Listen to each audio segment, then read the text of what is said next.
Bora lá. Bom, então vamos hoje dar a continuidade, né?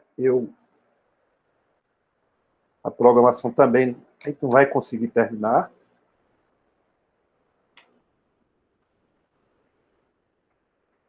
Por causa da quantidade de assunto, também tem muita coisa para falar, e como tem muita conta, vai ficar cansativo demais para eu fazer isso e você. Para mim, não. Para mim é só pegar lá no livro, Ctrl+C, Ctrl+V, estou fazendo isso e organizando. Mas para vocês, vão chegar quando der 1 hora, aí eu estico mais ou menos no máximo mais 20 minutos. Vai depender de como vocês estão aí, se estão concentrados ou não. Como eu não vejo vocês, eu não sei como, né? Eu nunca sei. É por isso que essa aula virtual, você vai dando a matéria e não vai vendo como é que está a reação do aluno. Diferente de uma sala presencial, o cara dá uma parada, olha, conversa. Né? 1 hora, máximo 1h20, a gente dá o máximo que a gente puder falar sobre hoje. Bom, então a gente vai falar praticamente da onde a gente paramos, né? Da equação de von Neumann. Vamos falar de uma transformação unitária, de como calcular o operador de densidade, né? Assim como a gente fez para calcular o Ket, né? Quando eu me tornando independente do tempo, a gente vai ver uma forma de calcular também o operador de densidade, sem fazer nenhuma integral, sem fazer nenhuma equação diferencial. Né? Falar sobre probabilidade dependente do tempo. A gente falou tudo estacionário, agora, quando depender do tempo, é só botar certamente o vetor dependendo do tempo. E agora a gente vai falar de uma coisa nova, importante para a gente, tanto nesse curso que a gente vai falar alguma coisa, mas para o próximo curso que a gente vai falar de sistema de partículas, de falar de momento angular, de spin. Então, a gente vai trabalhar o que a gente chama produto tensorial de espaço. Então, quando tudo que a gente está falando até agora, foi um sistema de uma única partícula, de uma única variável. Então, você só tem um grau de liberdade. Então, agora o seu sistema é muito mais complexo. Você tem vários graus de liberdade. Então, essa soma, né, de coisa que a gente chama, na verdade, é um produto tensorial de espaço. São os espaços totalmente disjuntos, você cria o espaço global. Certo? Aí, através disso, a gente vai definir o que a gente chama de estado embaralhado, né? Vai falar sobre extensões de operadores. Então, agora, os meus operadores agora no espaço tensorial, eu tenho agora a definir como é que ele atua nesse espaço tensorial. Porque cada espaço tem os seus objetos, que são os vetores e os operadores. Agora, esses operadores que estão no subespaço, como é que ele vai atuar nesse espaço global? É o que a gente chama de extensão de operadores. Aí a gente vai falar dessa extensão produto externo de matriz. Quem já viu vai relembrar, mas o que vai estar por trás disso. O operador de densidade, falar como é que ele é escrito num dado subespaço, é uma definição importante para definir o que a gente chama de estado embaralhado. E falar de valor esperado, né? O valor esperado de uma forma geral, agora as coisas dependendo do tempo. E, por fim, que é o nosso último postulado, que é o colapso de estado. A gente sabe quando a gente mede um observável, a gente mede um dos autovalores dele. Isso é um dos postulados, primeiro, segundo postulado que a gente formulou aqui. E quando a gente calcula um dos autovalores, significa que o estado vai para um desses autovetores, associado ao autovalor. É isso que a gente chama colapso de estado, ou colapso da função de onda, que a gente já está falando. Agora a gente vai colocar ele de uma forma mais formal, que é o último dos nossos postulados. Aí, falar de medidas de observáveis compatíveis, né, tudo relacionado com esse postulado. Falar de sistema composto. Então, agora, como eu vou incluir, né, sistema composto, com mais de um subespaço, né, que eu chamo de sistema composto, como é que eu vou redefinir esse postulado e os postulados de uma forma geral. Um pouco sobre informação quântica, falar sobre o espaço de um qubit, mas isso eu coloquei, mas quase certamente a gente não vai conseguir chegar. Aí, na próxima aula, na quarta-feira, a gente vai finalizar exatamente com isso e as representações na mecânica quântica. E aí termina realmente o capítulo completo, né, que eu passei para você, o material. Certo? Muito bem. Então, em resumo, o que a gente aprendemos aqui de calcular o valor esperado, né? Para um estado puro, ele é caracterizado por um vetor, né? Um vetor que caracteriza o estado, que é um ket, ou uma função de onda, como queira. Então, isso é o estado puro. Ele tem um único estado. E se eu determinar o φ de t, né, esse ket, eu determino todas as propriedades do nosso sistema, que é exatamente esse valor médio. Né? Então, eu tenho o meu observável que eu estou medindo, a ele eu associo um operador, e aí eu encontro, dou o φ de t e encontro esse valor médio. Sendo que, geralmente, o que a gente dá não é o φ de t, e sim o estado em um certo instante de tempo. Então, para eu calcular o φ de t, a ele eu tenho associado que a gente chama a equação de Schrödinger. Né? Então, para eu resolver isso, eu resolvo essa equação diferencial de primeira ordem, tem uma condição inicial, então a condição inicial é o estado inicial, um certo tempo t0, e aí eu resolvo, encontro φ de t, substituo lá e encontro o valor médio de A. Né? Bom, um caso bem específico que a gente vimos aqui é quando o H não depende do tempo explicitamente. Então, quando não depende do tempo explicitamente, a gente mostrou que calcular o φ de t é muito simples, do ponto de vista, é simplesmente multiplicar essa matriz que a gente chama matriz unitária, que é com esse hamiltoniano que está aí, aplico no meu estado inicial φ t0. Com isso aí, fica a coisa muito simples, fica muito importante, porque o que é que eu vou fazer? Dado o meu estado inicial, então eu dou o meu estado inicial, eu vou reescrever esse estado inicial com uma combinação linear dos autovetores do meu hamiltoniano. Por quê? Porque se eu fizer isso com uma combinação linear, eu sei calcular essa expansão. Certo? Então, o meu φ de t, 0, vai ser uma expansão, né, uma superposição dos autoestados do meu hamiltoniano, que é o meu sistema, a solução da equação de Schrödinger, independente do tempo. Certo? Bom, se meu sistema não for puro, então significa que ele não é caracterizado por um único estado, é feito você mandar um feixe de foto e cada foto tem vários estados, de forma que a gente chama uma samba. E cada estado dele é caracterizado por um φ, mas eu tenho um conjunto. Então, eu tenho o que a gente chama de uma mistura de estado. Então, quando eu tenho uma mistura de estado, o meu φ não pode ser escrito como se fosse uma média ponderada, né, uma média ponderada de cada estado. Isso não caracteriza o estado misto. Isso está bem descrito no livro, bem detalhadamente, mostrando que isso leva a inconsistência. Então, para eu descrever o estado, né, de mistura de estado, o estado misto, eu defino o que a gente chama a operador densidade. O operador de densidade é introduzido por von Neumann. Então, agora, o meu valor médio não está relacionado com aquele φ de t, ele está relacionado com esse operador de densidade. Né? Quando o estado é puro, então, bom, o meu φ de t, ele é escrito dessa forma. Eu tenho um peso, ômega de k, que é o peso, e esses φ de k são os estados que eu posso ter durante o meu ensemble, né? Que é a coleção de estados, e cada um tem um peso φ de k. Então, esse é o meu ρ de t, minha operador de densidade. Se o meu sistema for puro, né, então significa que nessa soma eu só vou ter um único estado. Então, o meu ômega de k é como se fosse um delta de kp, de tal forma que esse somatório só dá um φ. Então, seria só um φ, não teria vários φ. Aí, se você pegar esse ρ para sistema puro e substituir nessa relação em cima do A de t através do traço, você chega na expressão acima que a gente mostramos na aula passada. Então, essa definição da função do operador de densidade, ela é muito mais geral do que a gente imagina, porque lá em cima é um caso particular e esse, no caso, estado misto, serve para estado puro e serve para estado misto. Então, portanto, ele é extremamente geral. Então, é muito melhor trabalhar com operador de densidade, né? De uma maneira geral. Bom, mas aí eu preciso encontrar, do jeito que eu tenho agora, encontrar o ρ de t. Eu preciso encontrar a equação do movimento, uma equação diferencial análogo, o que a gente fez ali para a equação de Schrödinger, e deduzir uma equação diferencial para esse ρ de t.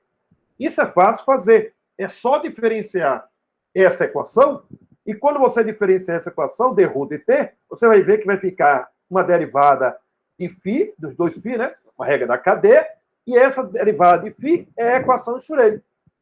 Certo? a equação de Schrödinger lá em cima. Então, quando você substituir, isso é trivial, em 2 linhas, você mostra essa equação que tem aí.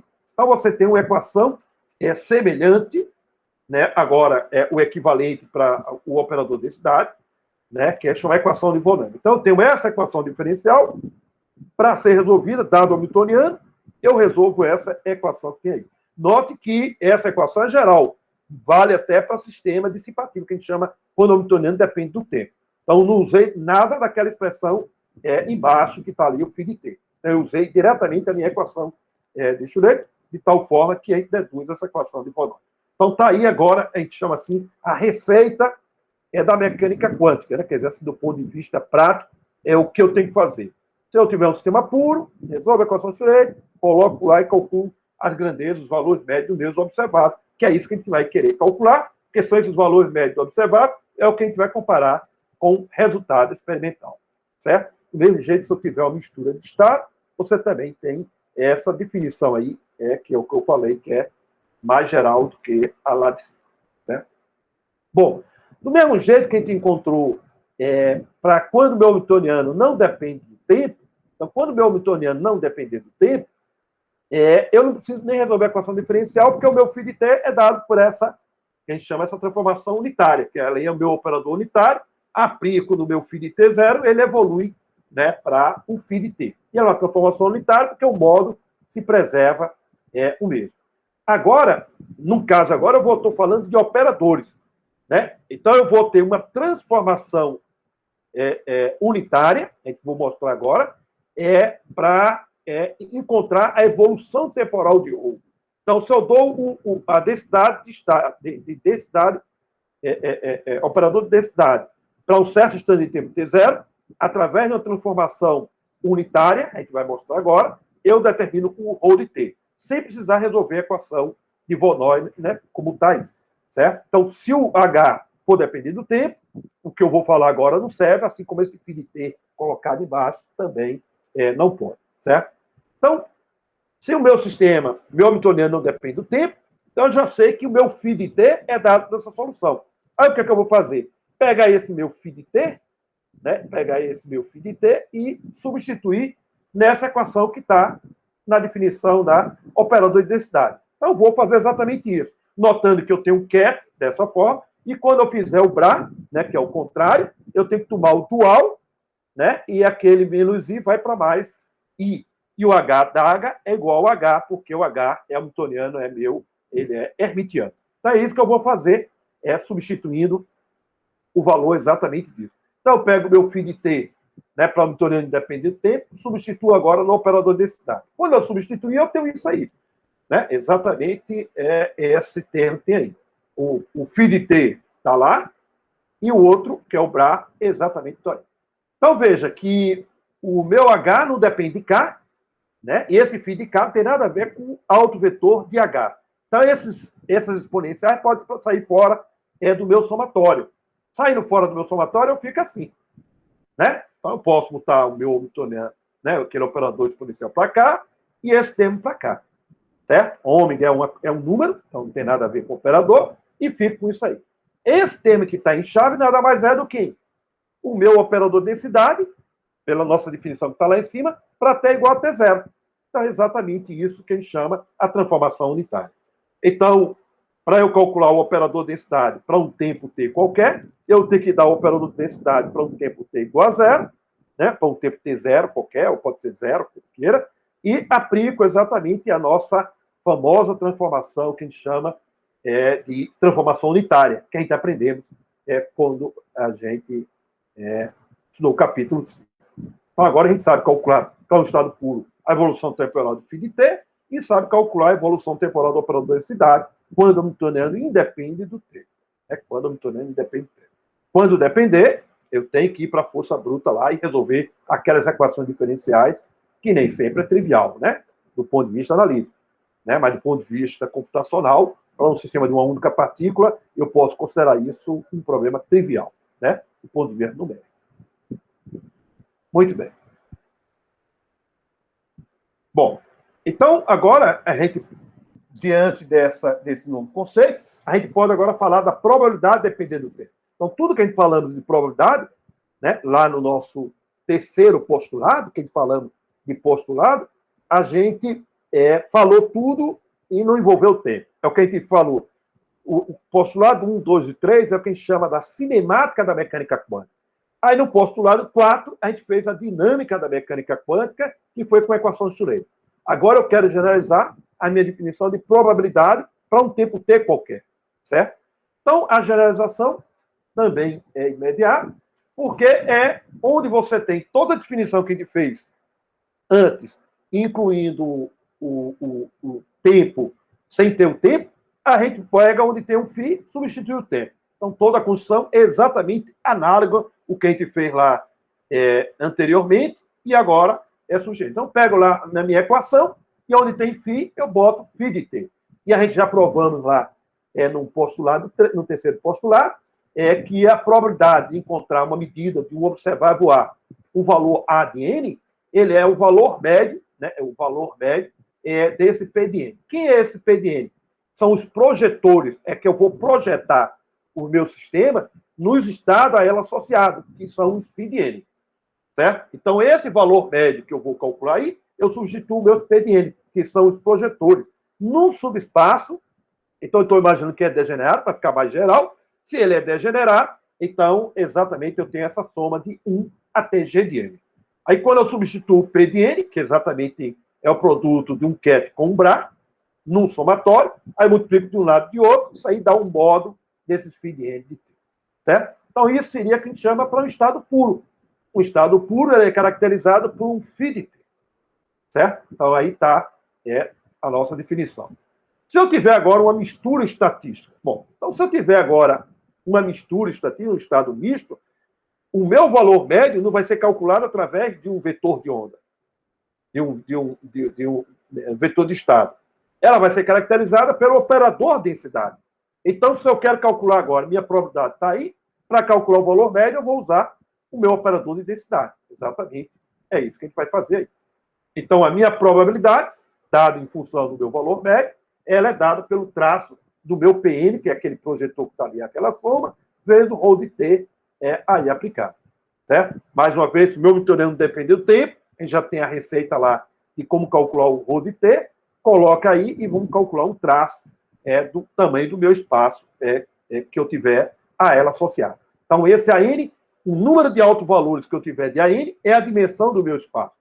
Então, quando a gente vai calcular o traço, uma coisa importante em teoria funcional é que esse traço é definido para matriz finita, não é definido para matriz infinita. Se eu tiver uma matriz infinita, eu não posso fazer um traço como soma. E eu tenho que transformar isso, que seria o par de um contínuo, através de uma integral. Então, um traço que a gente faz naquele espaço de fase com soma, você agora transforma numa integral no espaço de fase, se você tiver no sistema contínuo. Então, no contínuo, a dimensão vai ser infinita dos altos valores. Por exemplo, o operador posição, ou o operador momento. O espectro dele é contínuo. Então, esse meu traço não é soma discreta. Eu tenho que transformar o traço por uma integral, que a gente chama no espaço de fase. Aí, esse ρ aí vai ser o ρ no espaço de fase, que a gente estudou lá na curso de mecânica estatística. Certo? Então, aí está reorganizado a nossa probabilidade agora, dependente do tempo. Bom, o estado puro, eu posso provar, que eu vou provar para vocês. Então, se eu tiver um estado puro, o operador densidade, né, ele só tem um estado. Então, portanto, ele é dado por isso. Se ele tem um estado misto, ou uma mistura de estado, eu tenho uma soma com peso associado para cada valor desses projetores que tem aí. Então, para o estado puro, eu só tenho esse termo que tem aí. Certo? Aí eu vou mostrar que essa definição dada, que a gente usou para o P de A de N, nada mais é do que a mesma definição dada anteriormente. Então, é isso que eu vou provar. Então, eu vou pegar a minha definição geral, né? Geral, e substituir o meu ρ de t. Então, meu ρ de t é exatamente esse produto do ket pelo bra de φ de t. Aí eu substituo agora meu P de n. Então, o meu P de n é o somatório, né? É o somatório de J, de I, o índice que você quiser colocar, de 1 até G de L, né? Até o G de L, né? Onde eu botei L, eu botei a letra, tá tudo bem. É para ser o N, né? Porque ali é N. Tudo bem. Não, desculpa, tá certo. Estou somando em L, eu estou somando em L, então eu vou somar sobre um traço, tá certo? Eu não substituo o P de N. Eu vou pegar e vou fazer o traço. O traço é a soma dos elementos da diagonal. Então, meus vetores, ele é uma base que pode ser degenerada. Então, por isso que eu vou ter um J que tem aí. Então, φ de L de J. Então, a soma sobre todos os L e todos os valores de J. Então, eu estou fazendo a definição de traço, a soma dos elementos da diagonal. Aí, agora, eu vou substituir o P de N. Agora que eu vou substituir o P de N. Então, quando eu substituir agora o P de N, o meu P de N é a soma de I, φ de N de I, φ de N de I, como está ali. Né? O cap vezes o bravo. Então, agora eu substituí o que a gente chama o nosso operador projeção. Em teoria de informação, a gente chama esse de operador de medidas, que são eles que vão fazer as medidas, vão fazer as projeções para dar o que a gente chama o colapso de estado. Certo? Então, são os operadores de medidas. Então, eu substituo agora o meu P de N e reescrevi aquele ali. Então, agora eu tenho uma soma em L, uma soma em J, uma soma em I, eu só vou reorganizar, e agora eu tenho aquele produto de φ de L de J com φ de N de I. Né? E aí vamos ver como é que vai ficar. Então, exatamente isso. Então, eu só rearrumei o somatório e eu tenho um produto escalar entre φ de L de J com φ de N de I. Esse conjunto sempre pode ser ortonormalizado, então esse produto que está aí é o delta de Ln e delta de IJ, né? É o produto escalar entre dois vetores do meu sistema ortonormalizado, que é o espectro do meu operador A, que vai dar a medida A de N. Tudo bem? Então, aí, usando a minha relação de ortogonalidade, vai dar o delta de IJ, delta de NL.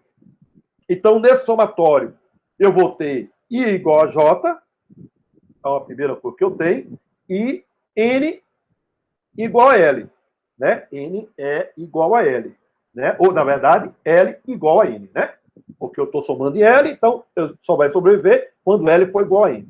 Certo? Tudo bem? Então, J vai ser igual a J vai ser igual a I e L igual a N.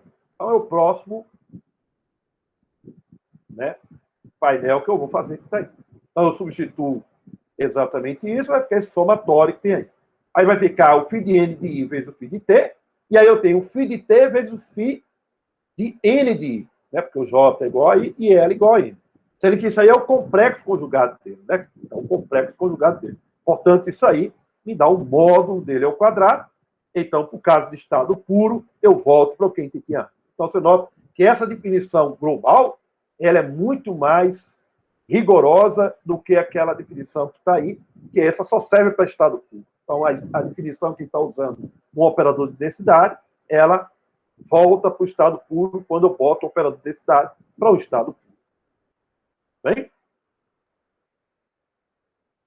Muito bem. Então, vamos fazer aqui uma aplicação que está lá no livro, que é a seguinte.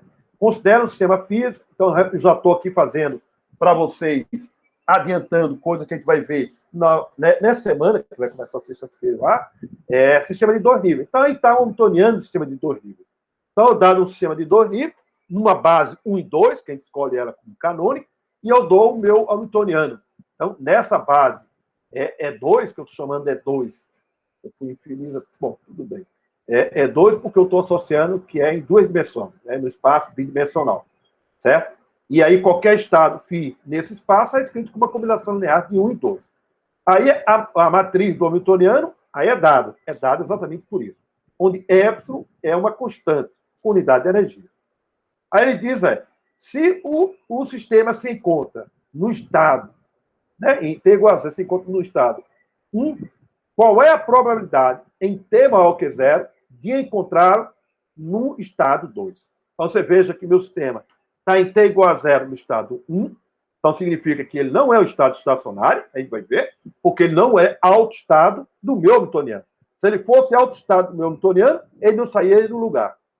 Certo? Ele ia ficar naquele lugar porque ia ser um estado estacionário. Mas esse 1 não é autoestado, que a gente vai ver, é do nosso Hamiltoniano. E aqui um parênteses importante. A ideia de estado estacionário, na verdade, então imagine que eu pego o átomo de hidrogênio, excite ele e coloque ele para o estado excitado. Naturalmente, então, do ponto de vista que descrevemos, esse estado fica infinito. Mas, na verdade, o estado estacionário, né, leva um tempo muito curto que ele voltar para o estado de menor energia, que é o estado fundamental. Isso ocorre porque tem o que a gente chama de emissão espontânea, que foi descrito lá, né, no capítulo 2, lá, com a teoria de Einstein, né, a teoria da radiação. Então, essa emissão espontânea faz com que o elétron que está no estado excitado volte para o estado fundamental.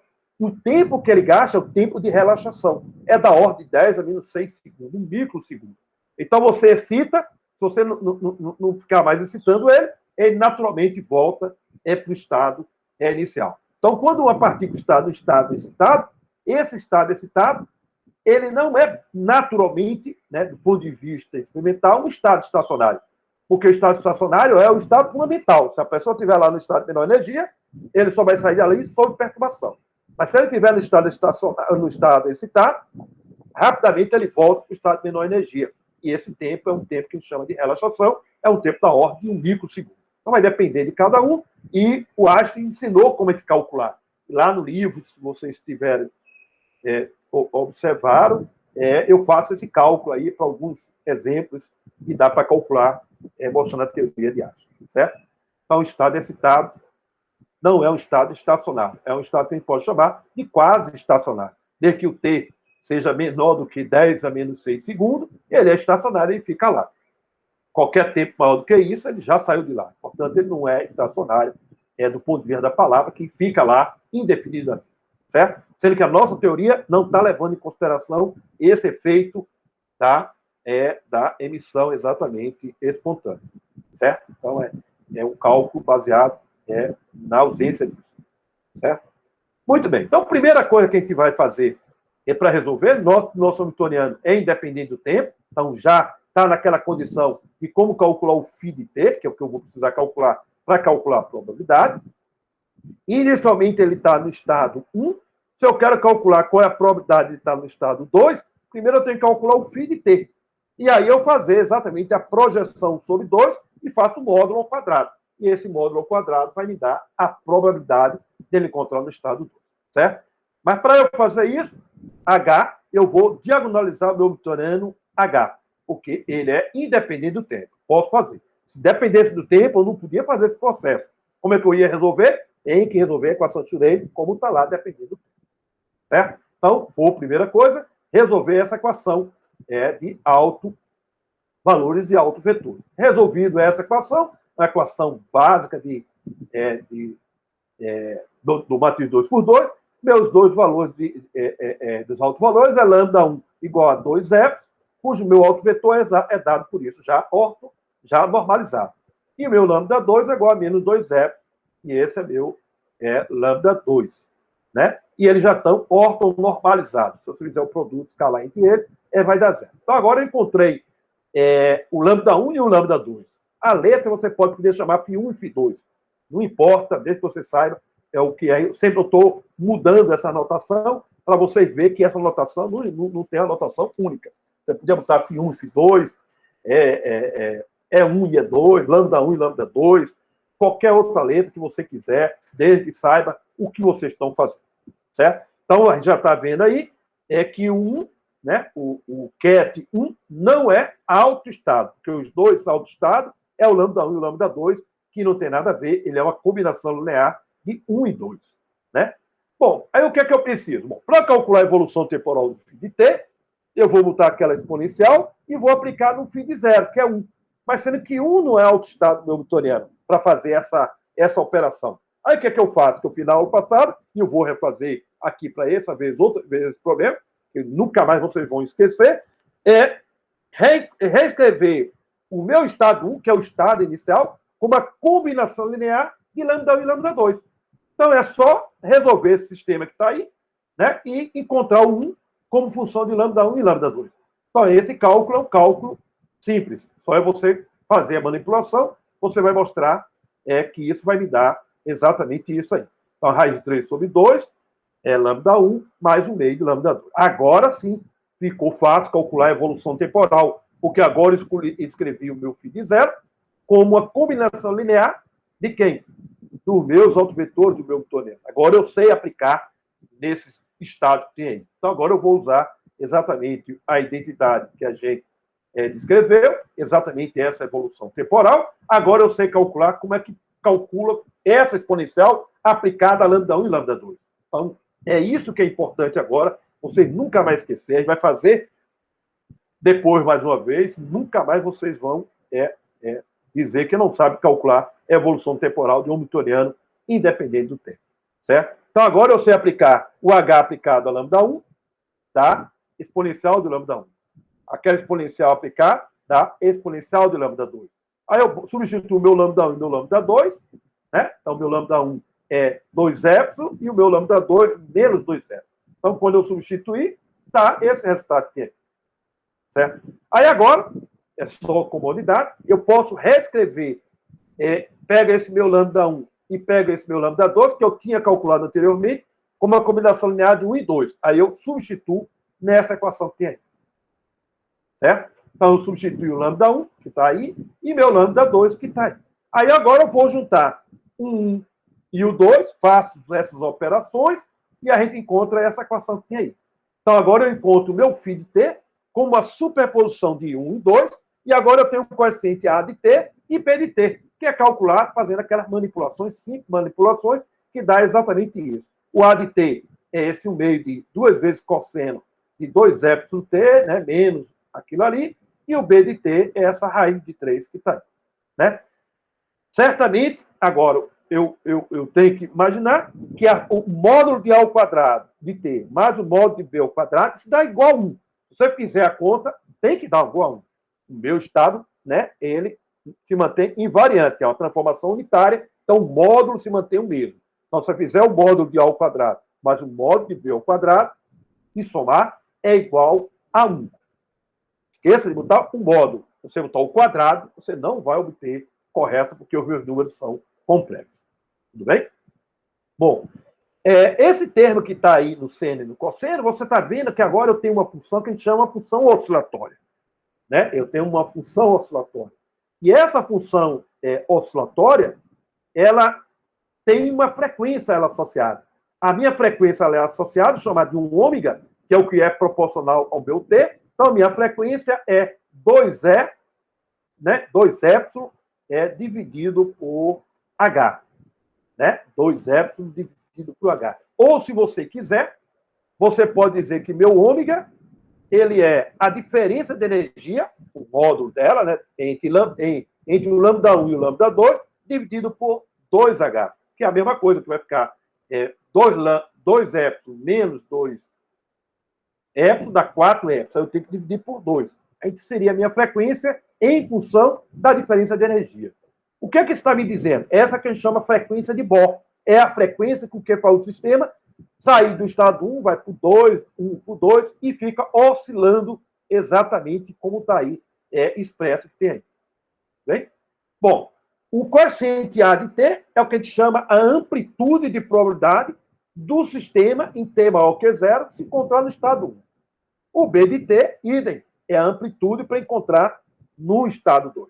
Então, se eu quero calcular a probabilidade, simplesmente é um módulo disso. Ou, se você quiser rigor, é multiplicar aqui por 1 e toma um módulo e usa o terceiro postulado generalizado anteriormente para um tempo t qualquer. Então, é isso que a gente vai fazer aqui rapidamente para vocês.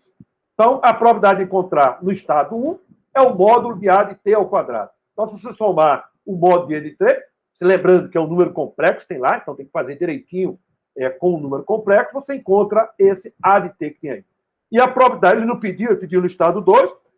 Então, no estado 2, a probabilidade é o B de t.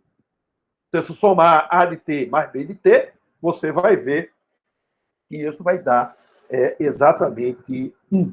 Dá para ver aí que está aí. Então, você veja agora que você tem uma probabilidade que varia com o tempo. Ora ele está no estado, ora está no outro. Ora está no estado, ora está no outro. Às vezes zera, né? Vai depender dos instantes de tempo. Bom, Esse cálculo que está aí, um pouco melhorado, que a gente vai fazer ainda, mas já dá para ter a ideia do experimento feito com o problema da lâmina, que ele colocou uma lâmina de tamanho micro, então já de tamanho macroscópico, e fez ela oscilar. Sendo que ela não é oscilar com peteleco, com energia qualquer. Ele dá um quanto de energia. Então, ele baixa a temperatura, deixa essa lâmina, basicamente uma lâmina mesmo, e você dá um quanto de energia, que é um fono, e faz isso aqui vibrar. Então, você está no estado fundamental, então seria o estado 1, e eu tenho um estado excitado, que é quando eu dou um quanto de energia. Aí eu excito e coloco lá no quanto de energia. Aí os caras mediram experimentalmente, então está naquela tese que eu coloquei para vocês, eu vou, depois, quando eu ver esse 2 níveis, eu vou rever isso aí, que dá exatamente esse cálculo que a gente fez. Com a única diferença é que o meu sistema físico, quântico, ele tem um problema. Porque uma coisa é a gente fazer esse cálculo, outra coisa é você ir para o laboratório. Quando você vai para o laboratório, qualquer perturbação, você destrói o efeito quântico. É o que chama de decoerência, ou descoerência. Né? Então, você prepara o meu sistema, devido ao efeito externo, você destrói o seu sistema.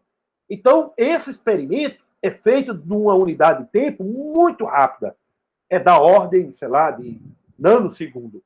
Então, o experimento, ele vê essa oscilação, mas vê também um termo de decaimento, que é exatamente o termo de descoerência. É o termo que exatamente que eu vou perdendo as propriedades quânticas do meu sistema. Então, na verdade, essa probabilidade que o cara fez o experimento dá um sistema de 2 níveis, melhorado, com um termo multiplicativo ali, que é exponencial, que é exatamente dizendo que o meu sistema está perdendo as propriedades quânticas. Então, enquanto ele estiver oscilando, ele é quântico. Então, depois de alguns microsegundos, essa oscilação some, então, portanto, ele deixa de ser quântico.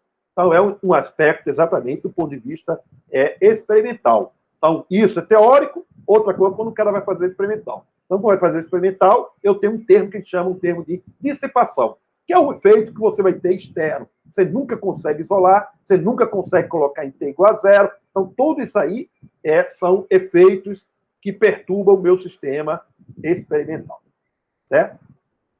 Muito bem. Então, agora estamos muito doutores já em mecânica quântica e vamos um pouco além disso aí. Né? Então, a gente aprendemos, então, sabemos tudo para uma única partícula, para um único grau de liberdade. Então, isso, tudo que a gente vimos, ela traz. Então, agora eu posso agora imaginar um sistema com 2 graus de liberdade, né?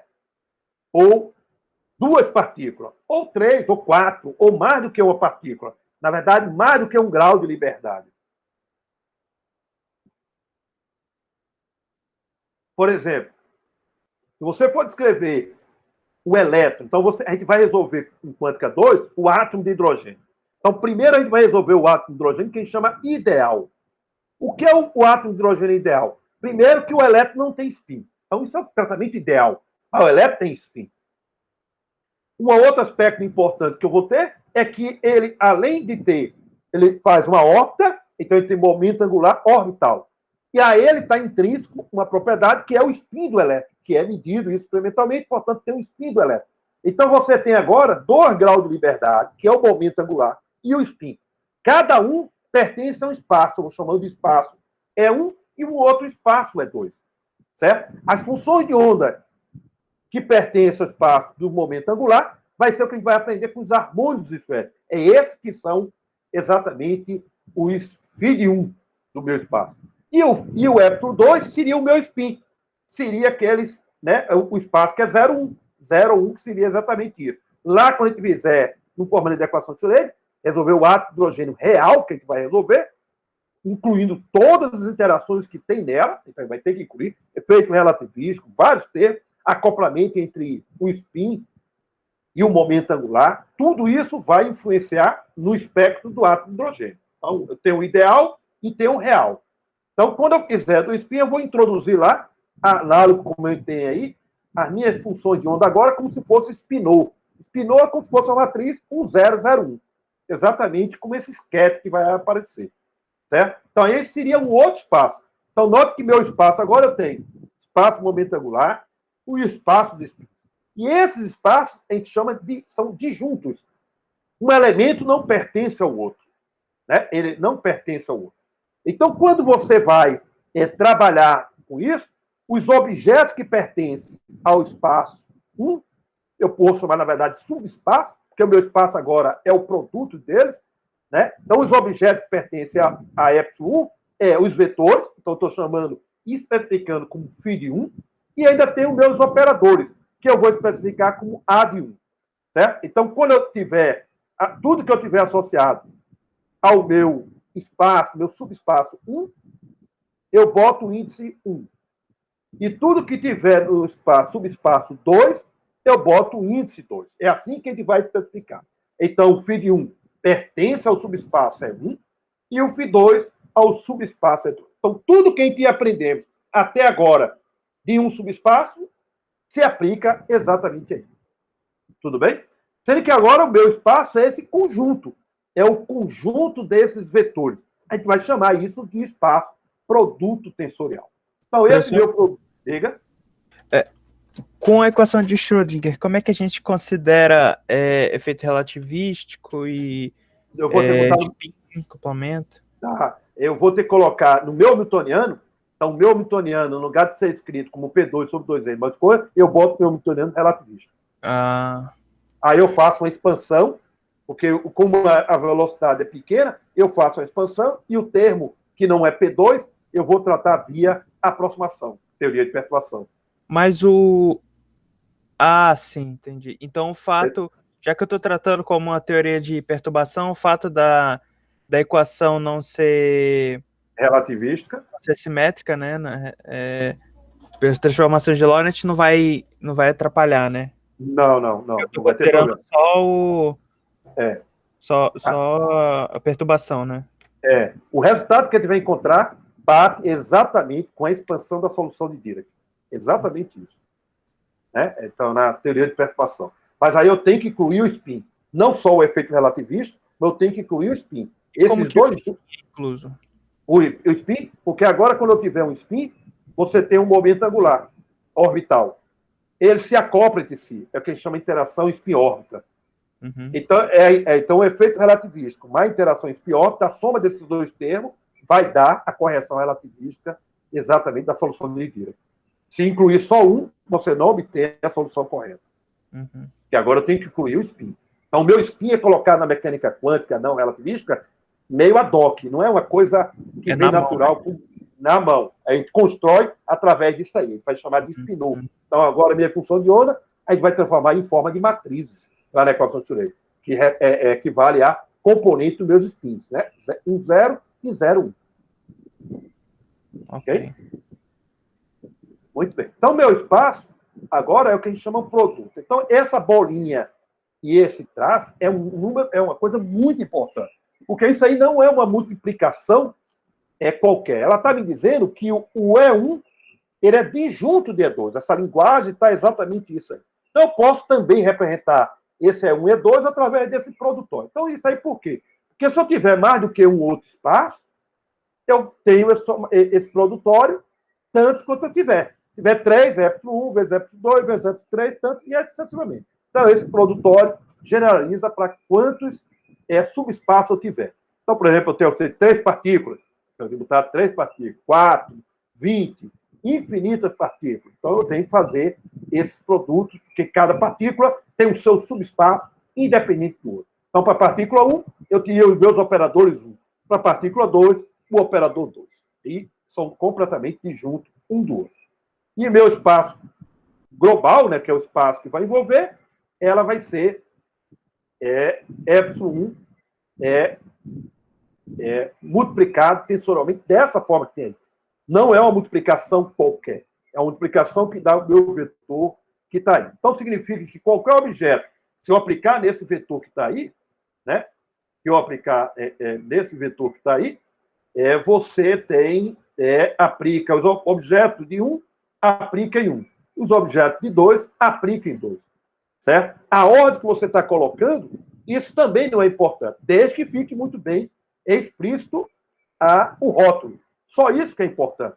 a ordem, isso aí comutam, ok? Mas o rótulo é importante para saber quem é o subespaço 1 e o subespaço 2. Então, tanto faz φ1 vezes φ2 ou φ2 vezes φ1.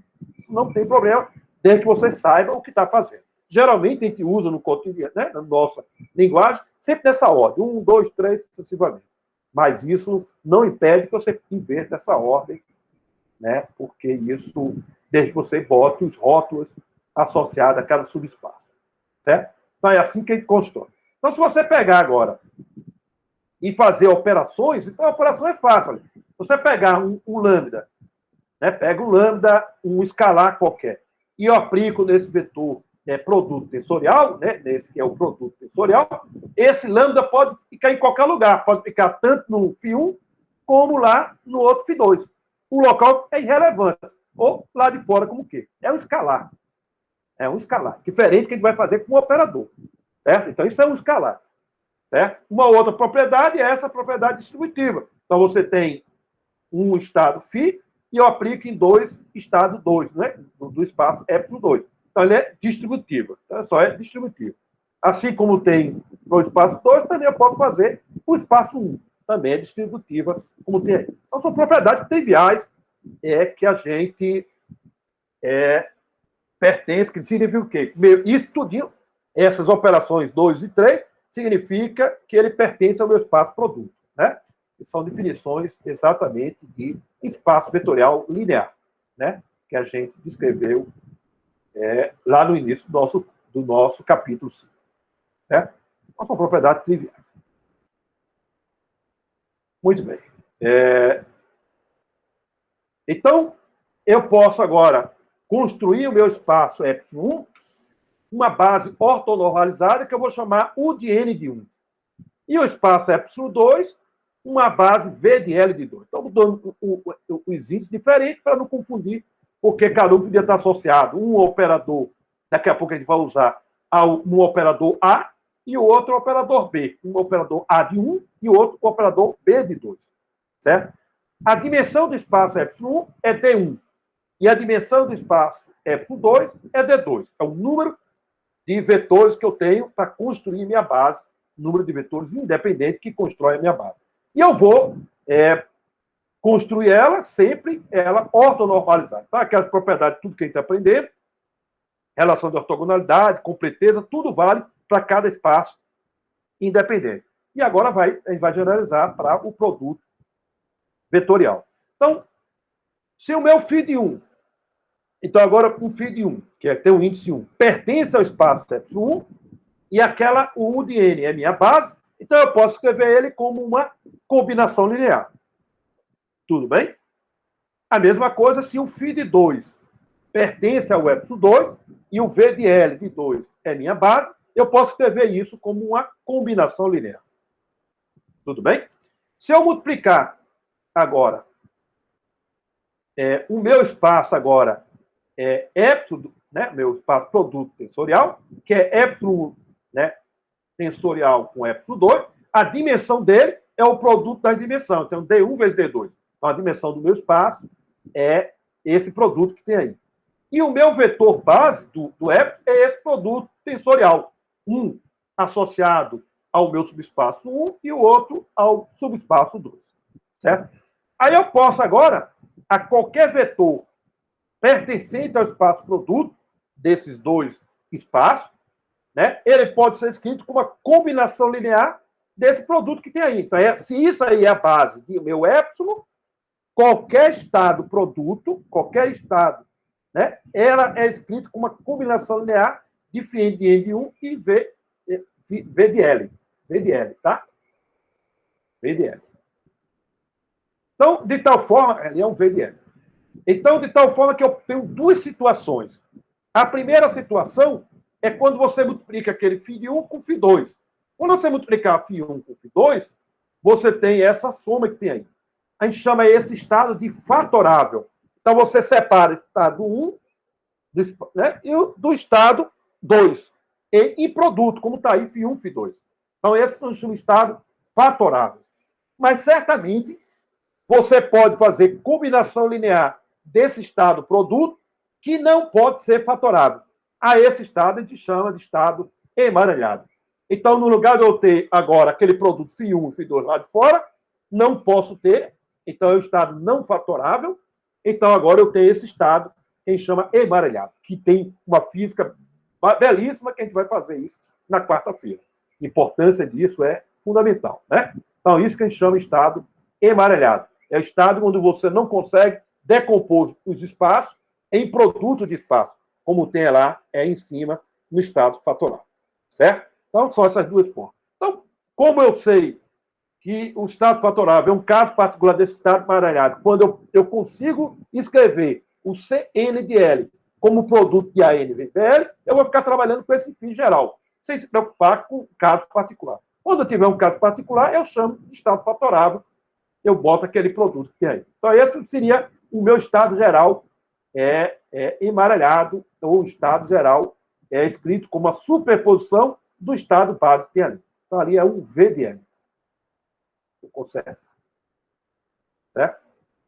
Bom, então agora eu posso ter uma coisa importante para uma notação que é simplificada. O físico gosta, constrói tudo um rigor, aí começa também a trabalhar o que a gente chama de simplificação, que é ficar colocando essa bolinha para cima e para baixo, para cima e para baixo. Então, depois que o cara se acostuma com isso, a gente faz uma notação simplificada. Tira essa bolinha, mas mantém o número 1 e 2. Daqui a pouco a gente vai ver que não vai ter mais nenhum e 2. Basta ter essa ordem, que eu já sei que um está associado à partícula 1, ou ao espaço 1, e o outro ao espaço ou subespaço 2. Certo? Então, essas são notações que a gente chama simplificadas, que evita aquele produto tensorial, optativo, né? Que é só para simplificar. Eu posso escrever ele como esse produto do jeito que está aí, tirando o produto tensorial, ou colocando ele dentro só de um cap e colocando φ de 1 e outro φ de 2, como está aí. Certo? Então, essas são notações simplificadas que a gente vai usar para... É só comodidade. Físico gosta de simplificar em tudo. Lá o Einstein, ele substitui aqueles índices, bota índice mudo, tudo, e com o tempo todo mundo se acostuma e vê que é muito melhor do que ficar botando somatório, somatório, somatório. E esses produtos também vai ser importante, porque quando tiver vários produtos, isso também vai ser muito chato para fazer.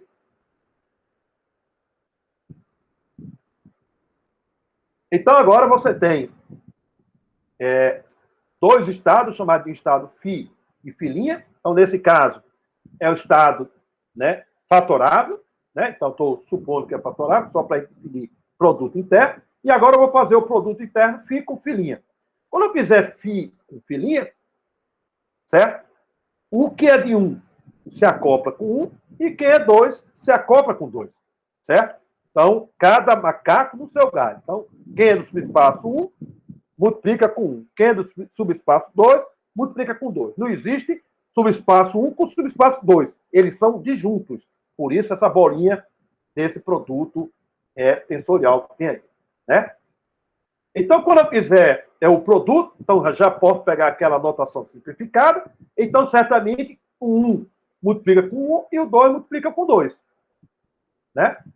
Exatamente o que tem aí. Então, eu posso pegar, boto outra simplificação e coloco agora os produtos de cada subespaço. Então, agora eu tenho um produto escalar de 1, né, no subespaço 1 e o produto interno, não, o produto escalar interno, no subespaço 2. Então, é assim que a gente tem que fazer. Não existe produto escalar do subespaço 1 com o subespaço 2. Eles são disjuntos, são objetos diferentes. É como se eu tivesse momento angular e spin. Não tem sentido eu falar. Eles têm a mesma unidade. Eu posso somar porque eles têm a mesma unidade. Mas eles são grandezas completamente diferentes. Completamente diferentes. Né? Então, um tem dimensão infinita. O spin tem dimensão finita. Então, a dimensão da minha matriz é o tamanho de L. O valor de L vai de 0 até infinito. Então, portanto, a dimensão dela é infinita. E a dimensão do meu spin é a dimensão finita. Então, as dimensões são completamente diferentes. Então, não tem sentido eu falar de vetores, porque os vetores não têm nada em comum, nada mesmo em comum.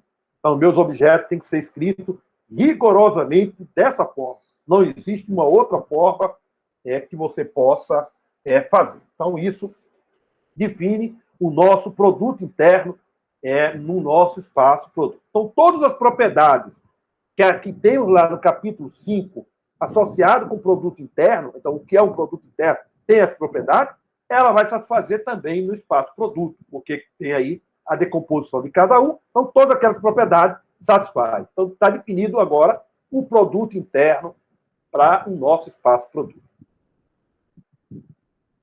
Bom, então pegando agora o meu feed, né?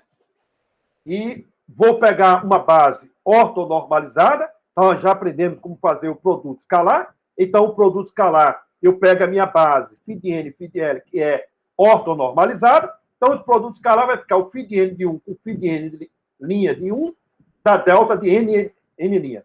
E o outro é o feed-l de 2 escalar com o l linha de 2, dá o delta l linha. Então, esses são meus vetores ortonormalizados. Então, calculado isso, eu posso calcular o coeficiente da minha expansão, que é fazer aquela projeção. Sendo que agora eu tenho dois índices, que é o N e L, que é a base de cada um. Eu botei índices diferentes para mostrar exatamente que são coisas diferentes. Certo? São números quânticos diferentes, né? A mesma coisa tem o do spin e o momento angular, sempre como exemplo que a gente vai tratar. Certo? Então, você tem... aí eu posso agora calcular o meu coeficiente C de N de L. C de N de L. É multiplicar aqui, né, o produto interno. Então, é do mesmo jeito que a gente calcula aqui a projeção. Então, é fácil fazer isso. Trivial, porque é uma generalização que a gente fez para uma partida. Tudo que a gente está fazendo aqui serve para quantos espaços quiser. Então, isso é trivial, toda a definição. Então, usa 2, o resto é fácil generalizar. Bom, se eu pego agora esse C de N de L e substituo lá, a gente prova a relação de completeza. Então, também tem uma relação de completeza a ela associada, agora com meus dois vetores, né, que é o que a gente chama de estado composto por dois subespaços disjuntos entre si. Certo? Então, a gente está redefinindo algumas relações importantes. Agora vamos ver o produto tensorial de operadores. Né? Então, agora a gente vai nos dar o que a gente chama produto externo de matriz. A gente vai ver o que é produto externo de matriz. Então, seja o meu operador A1, então toda vez que tiver o índice 1, é porque ele pertence ao espaço, o subespaço é 1. E eu tenho um A2, do mesmo jeito que eu vou ter um A2, que aí embaixo vai estar. E aí, veja, o A1 atua no subespaço 1. Aí agora eu preciso pegar o meu operador 1 e como é que ele vai atuar no meu espaço produto. Então, agora eu preciso fazer o que a gente chama de uma extensão. É a extensão do meu operador A1 para ele atuar no espaço epsilon. Então, quando ele estiver atuando no estado epsilon, a gente vai chamar esse A tilde. Certo? Daqui a pouco a gente vai esquecer tudo isso, porque isso aí é só definição. Então, quando a gente estiver fazendo operações matemáticas, ninguém vai usar esses tildes da vida. A gente já sabe o que ele está fazendo. Mas isso aí, para a gente construir, entender o que é que está sendo feito. Depois, isso pode ser abandonado nos cálculos. Certo? Então, A1 de tilde A1 é a extensão de A1 atuando no espaço F. Certo? Por definição, ele é exatamente isso. Então, meu produto, então está aqui o meu produto, que esse vetor pertence ao espaço produto tensorial, e aí como é que ele vai atuar? Ele vai atuar com A tilde de 1. Então, quando ele atuar A tilde de 1 nesse produto, o A tilde só vai atuar no 1. Aí ele transforma no A de 1. Então, quando ele fizer o A de 1, é porque ele está atuando no φ de 1, que é como ele atua no espaço epsilon. Tudo bem? Então, é uma definição. Se você tirar o tilde, que a gente vai tirar com o tempo, vocês têm que saber que o A de 1 está atuando no 1. Só isso. Então, é só aí formalizando, para dizer que quando ele atuar no tudo, ele vai atuar só no 1. Não tem atuação no 2, porque ele não tem operação no 2. Certo? Analogamente, eu posso ter o B2. Então, eu posso ter um operador B2, que aqui é no epsilon 2, tá? Que atua no epsilon 2. Certo? Então, B2 pertence ao epsilon 2. Então, a extensão dele é o B2 tilde. Então, quando ele atuar no vetor produto tensorial, ele vai atuar no seu subespaço, E2. Aí está errado, E2. Certo? Então, quando ele atuar E2, ele vai atuar só lá, num φ de 2 que está lá. Certo? Então, o tilde, se você abandonar, não tem problema. A única coisa que você vai ter que saber é que ele tem que atuar no 2, não no 1. Só isso, que são construções lógicas que a gente está fazendo aqui. Bom, então fica fácil agora. Se eu pegar o meu φ, aquela superposição que a gente tem, e eu aplicar, né, minha extensão no meu φ, ele vai atuar só no U de N, porque ele é a base do meu subespaço epsilon. Quando eu pego o meu B2 e aplico em φ, ele vai atuar só no V de L, porque o VL de 2 é a base do meu subespaço epsilon 2. Então, essas são regras que eu diria lógica dessa construção para a gente construir sistemas com, a gente chama de sistema composto, né, de vários subespaços. Bom, agora você tem produtos que a gente chama de operadores. Agora é uma observação importante. Quando você faz operação de operadores, né, você transforma o operador em matriz. Então, operador de operadores, você tem operadores de matrizes. Operador de matrizes. Mas, se dois operadores eles são escritos em bases disjuntas, você não tem um produto entre matrizes. Você só tem produto de matrizes quando as matrizes, associadas ao operador, foi construído na mesma base. Aí é um produto de matrizes. Agora, esse produto entre A1 e A2, o A1 está me dizendo, quando eu boto aquela bolinha, está me dizendo que não é mais um produto de matriz, e sim que a gente chama um produto externo de matriz, que eu vou ensinar como é que se faz isso aí. Certo? Então, o A1 tensorial com B2 é a extensão que A1 vezes B2. É a mesma coisa, escrita, associada. Então, o A1 tilde, por exemplo, eu posso agora escrever ele, né, dessa forma que tem aí. É A1 vezes o I de 2. O I de 2 é o operador identidade no espaço epsilon 2.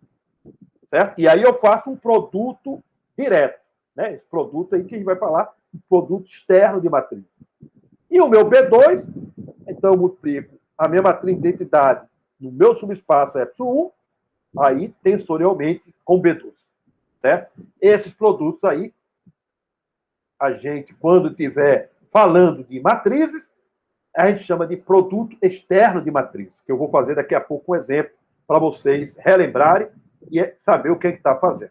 Então, agora eu tenho A1, né, tensorial com B2, que é equivalente que lá. Então, para ele atuar no espaço de produto, pode ser ele ou um, tanto faz, as duas formas são equivalentes. Certo? Então, quando você transformar isso aí, o que é que você está dizendo?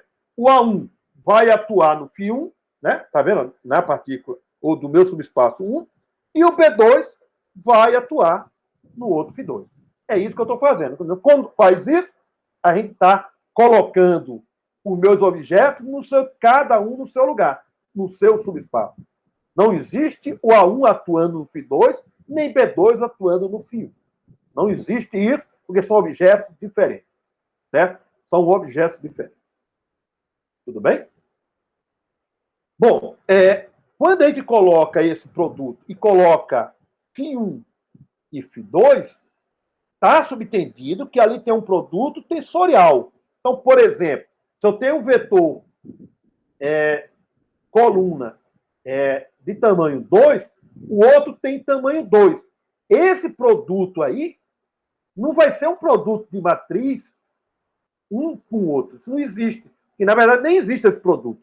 Né? Duas colunas multiplicando. Então, isso é o que a gente chama de produto direto. É o produto direto dessa matriz coluna por essa matriz coluna. Quando você multiplicar direto, que a gente vai aprender agora, vai dar uma matriz coluna de tamanho 4.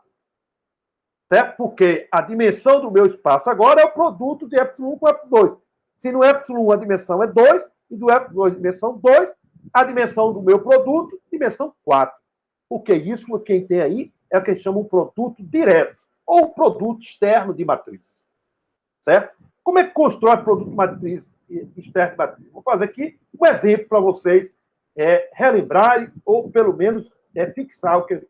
Dado duas matrizes em subespaços diferentes. Por isso que a gente coloca A1 e B2. Se eu colocasse A e B, eu não estou dizendo, ele está dizendo que está no mesmo espaço. Então, o produto que você tem é produto de matriz. Quando você coloca um A1 e um B2, você está me dizendo que o A1 foi construído numa base 2, né? A dimensão 2, uma dimensão 2, que pode ser a mesma base canônica dela, não tem problema nenhum, mas ela no subespaço é 1. E o B2 no subespaço é 2. Então, note que as matrizes podem ser iguais, mas são subespaços diferentes quando a gente coloca o rótulo que tem aí. Certo? Aí eu quero calcular o produto direto, ou o produto externo, né, entre essas duas matrizes. Como é que a gente faz? Bom, então, primeiro, a gente faz isso. Então, quem está fazendo aí não é produto de matrizes normais. Então, como é que a gente constrói esse produto direto? Então, a gente pega o primeiro elemento, multiplica por toda a matriz. O segundo elemento, menos I, multiplica pela outra matriz. E constrói a matriz 4 por 4, assim. Essa forma que tem. Certo? Então, 1 multiplica pela matriz. Qual é a matriz lá? 0, 1, 1, 1. O outro, menos I, multiplica pela outra matriz, que é 0, 1, 1, 1. O outro, I, multiplica pelaquela matriz 0, 1, 1, 1. Depois o último termo, menos 1, multiplica por aqui. Aí, quando você multiplicar lá os termos, então vai ficar uma matriz 4 por 4. Certo? É assim que a gente constrói qualquer matriz, produto tensorial ou produto externo. Né? Produto externo de matriz. Então, quando você multiplicar 2 caps tamanho 2, quando você multiplicar, vai dar um cap tamanho 4. Né? Isso, posteriormente, a gente faz exemplo sobre isso. Muito bem. Então, meu φ está sendo escrito aí, né? Então, isso é só para a gente ressuscitar. Então, o A1, ele entra lá dentro. O A1 vezes A2 é esse extensão que tem aí. A extensão, o A1, aí o B2 atua, né, no V2 e o A1 atua no UDIEN, né? Então, são cálculo que é. Aí, agora, o que eu tenho? Se eu tenho duas matrizes, aí, quando você for fazer relação de comutação, essa sua matriz, você tem que construir ela no espaço global, que a gente já aprendeu como fazer. Então, o A1 tem dimensão 2. Mas se A1 tem dimensão 2, eu não posso fazer o comutador de A1 com A2. Com a matriz A1 com A2. Certo? O que eu tenho que fazer? Eu tenho que transformar o meu A1, fazer a extensão para o espaço epsilon. Como é que eu faço? A extensão é A tilde A1. E quem é ela? É a minha matriz A1, né, multiplicado externamente pela matriz identidade I2. E o meu B2 vai ser a minha matriz de identidade I1 multiplicada pela meu operador B2 no meu subespaço epsilon 2. É aí que a gente constrói a nossa matriz e aí eu posso fazer essa relação de comutação. Se ele tiver entre subespaços diferentes, o comutador é 0. O comutador é 0. Então, basta que eu tenha subespaço diferente, que essa relação de comutação é 0. Então, vamos provar isso aí. Então, a prova é muito simples. Então, imagine que eu pego a minha base produto, que é a base geral do meu espaço produto, e eu vou fazer primeiro essa aplicação. A1 tilda e o B2 tilda. Certo? E vou aplicar no meu sistema. Então, a gente já aprendeu, então primeiro vamos fazer o B2. Então, o B2, quando ele aplicar, ele vai para o VDL. Está lá, aplicado o VDL. Aí o próximo passo é o A tilda, né, atuando nisso aí. Quando a tilda atuar, ele vai com A1 aplicado em UDN. Tudo bem?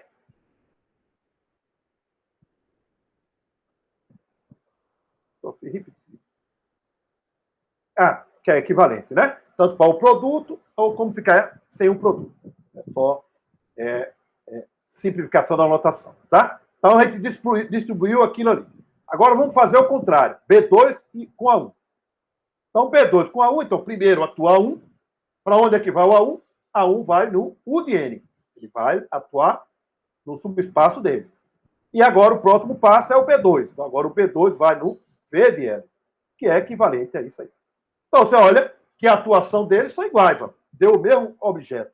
Se ele deu o mesmo objeto, se eu subtrair um menos o outro, vai dar igual a zero. E a gente prova que eles comutam quando ele estiver em subespaço diferente. Então, isso é geral para qualquer subespaço que eu tiver. Certo? Se ele estiver no mesmo subespaço, não é verdade.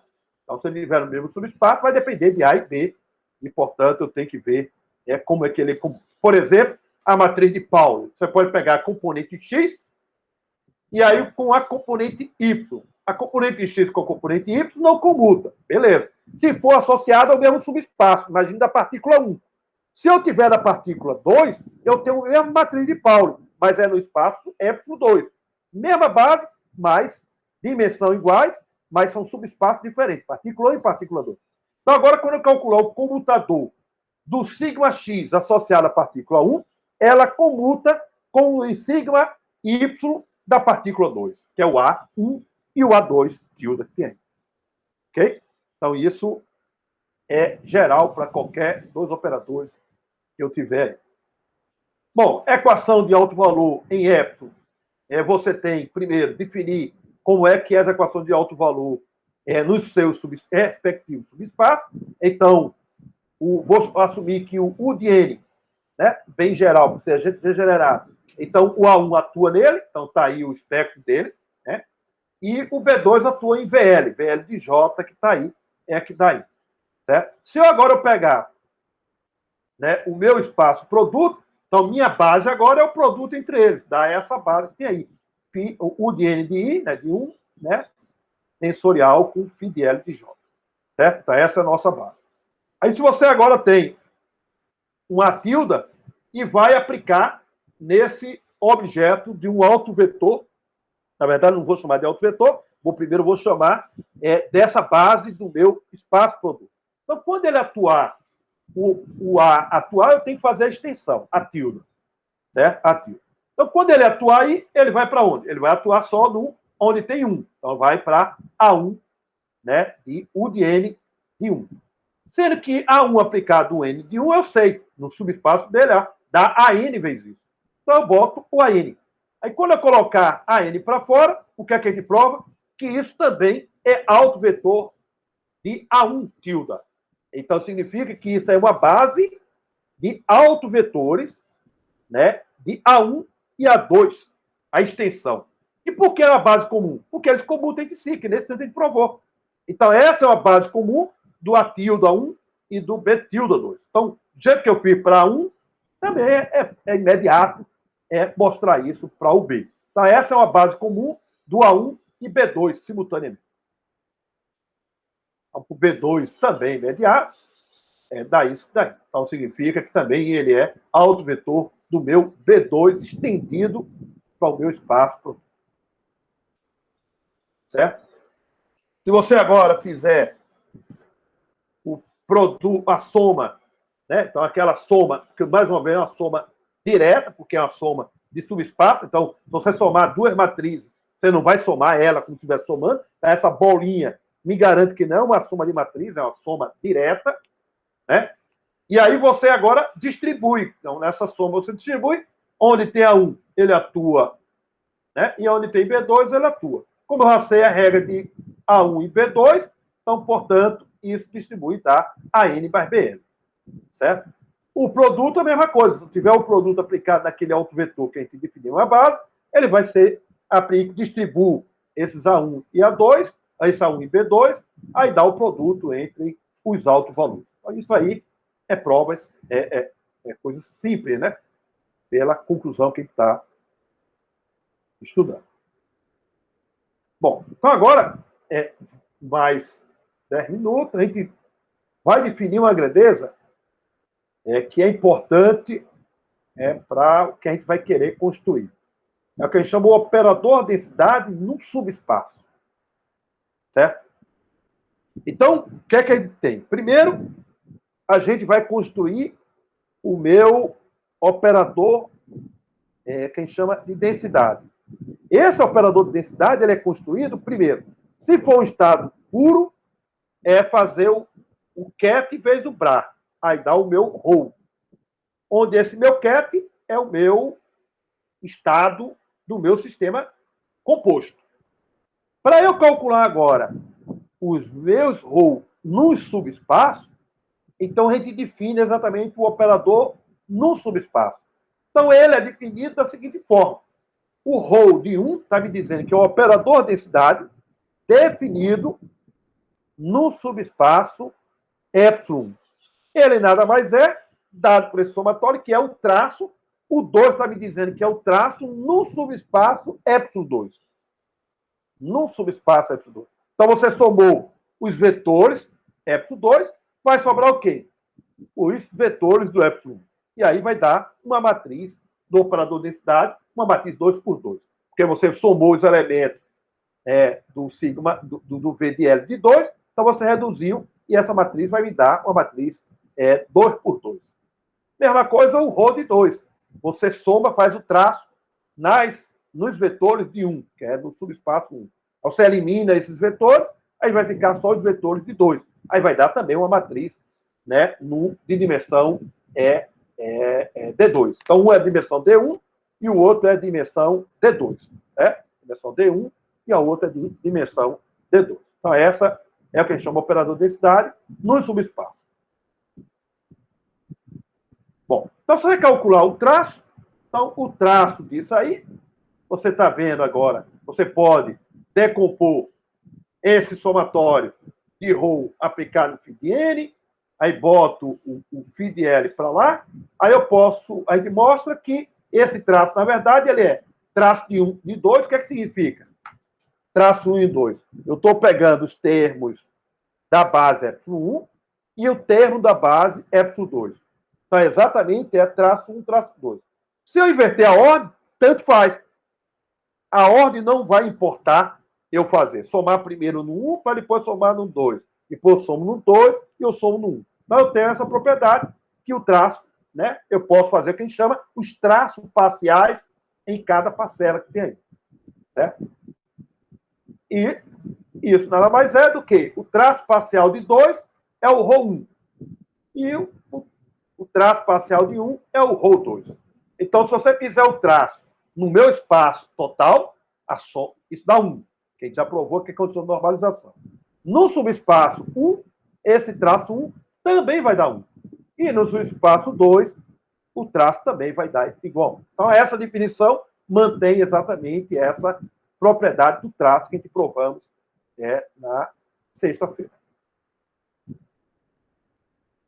Bom, então agora o valor esperado. Então, vou usar a ideia do valor esperado usando o operador de densidade. Então, se eu quero calcular o valor médio de A1, então note que o A1 é um operador do meu subespaço. É 1. Então, por definição geral, é o traço de A1, do meu operador A1, vezes o ρ.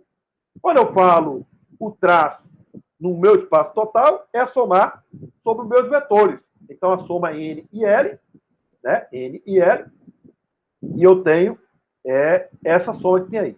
Se o de N tiver um I e o V de L um J, eu tenho um somatório I e um somatório J também.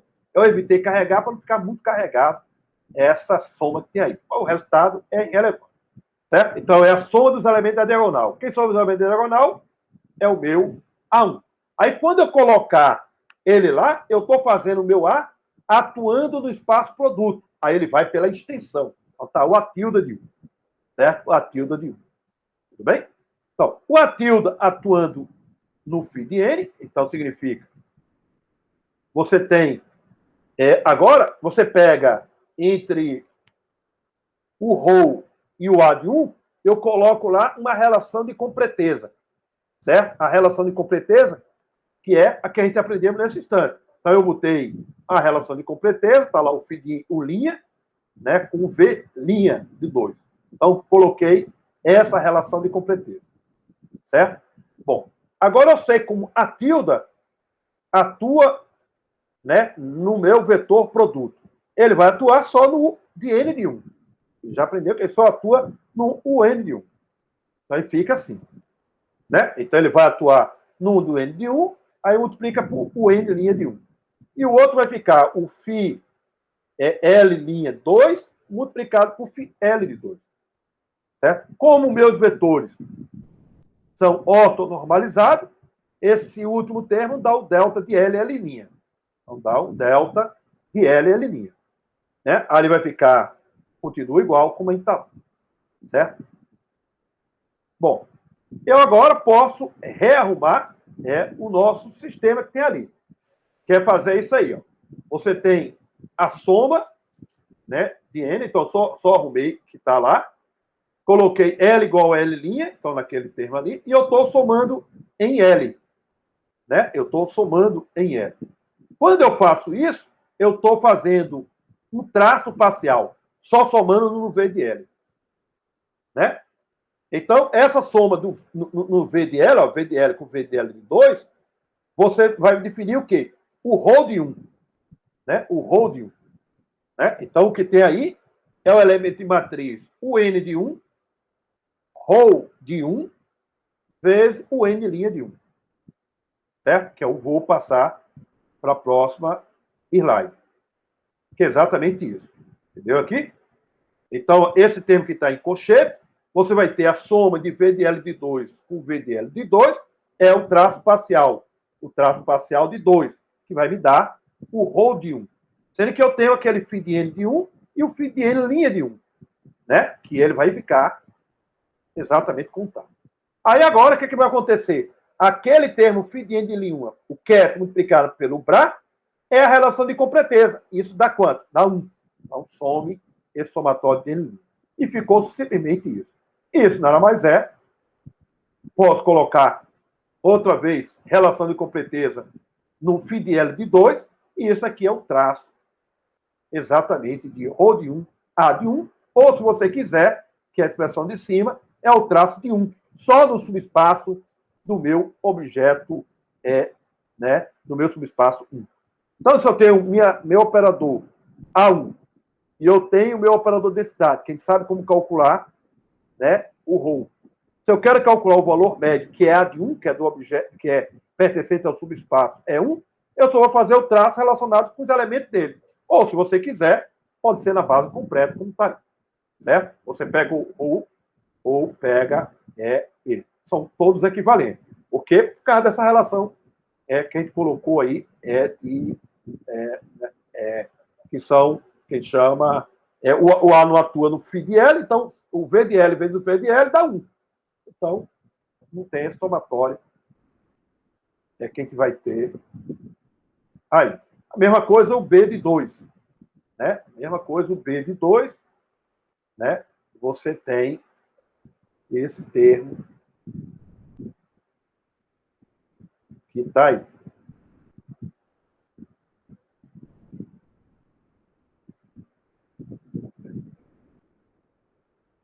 Bom, então vou dar mais 5, agora faltam 5 minutos para eu terminar o que eu tinha a falar.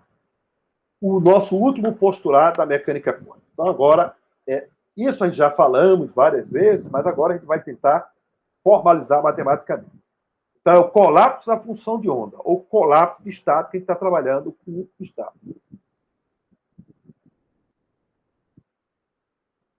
Bom, então, seja que um observável A. Então, um observável A, ele é representado, então, postulado, vamos revendo o nosso postulado. Então, o nosso observável A, ele é representado por um estado, que é um ket. Então, antes da minha medida, a minha medida é em T igual a T0, então, antes da minha medida, eu chamo de um T0 menos, que está para trás. Então, ele está no estado φ, certo? Aí eu vou fazer a medida do meu observável A. Então, quando eu for fazer a medida do meu observável A, eu vou encontrar um dos valores do espectro, né, da equação de alto valor associado ao operador, que é um operador hermitiano pelo nosso postulado.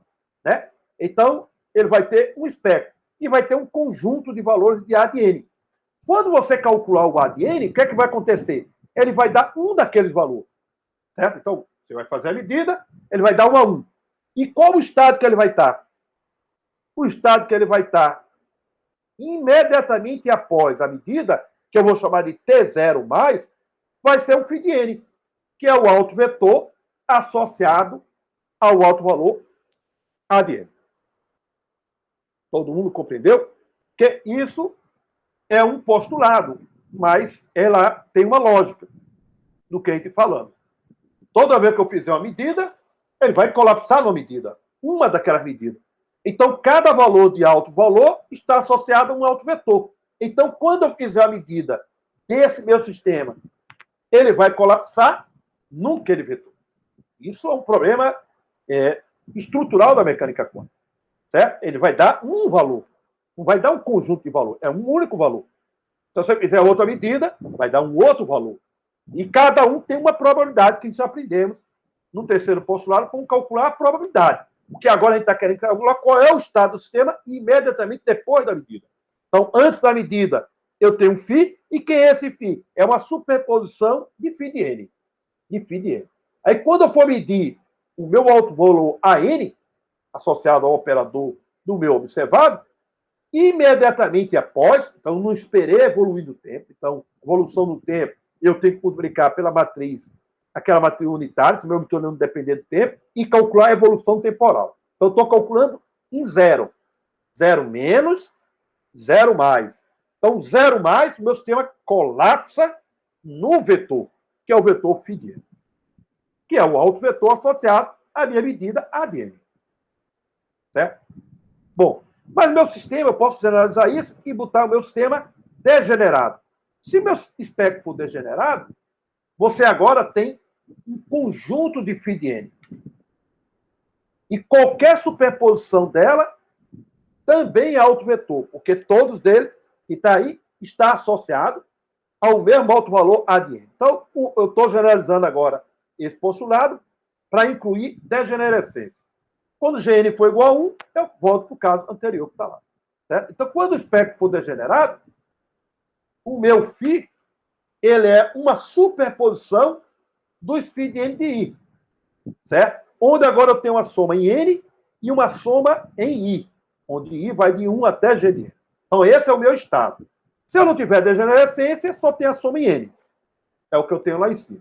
Então, agora eu estou construindo para o espectro degenerado. Onde esse meu coeficiente C de n de I é esse coeficiente da expansão, ou coeficiente, né, da nossa amplitude de probabilidade.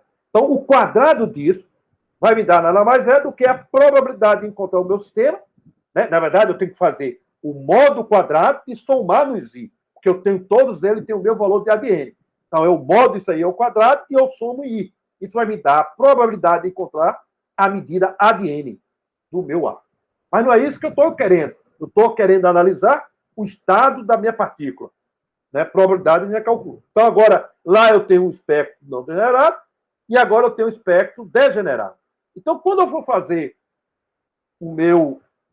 a minha medida, imediatamente após, ele vai parar num dos φ de n. Mas qual deles? A superposição dela. Certo? Então, meu φ de t 0 mais agora vai ser não só um φ de n de I, porque ele vai escolher um, ele vai escolher todos. E todos têm uma amplitude ele associado. Esse C de n de I. Então, ele é essa soma. Essa vai ser o nosso φ de t 0 mais. Porque agora ele tem um conjunto. Né? Como agora tem um conjunto, então eu tenho um estado φ.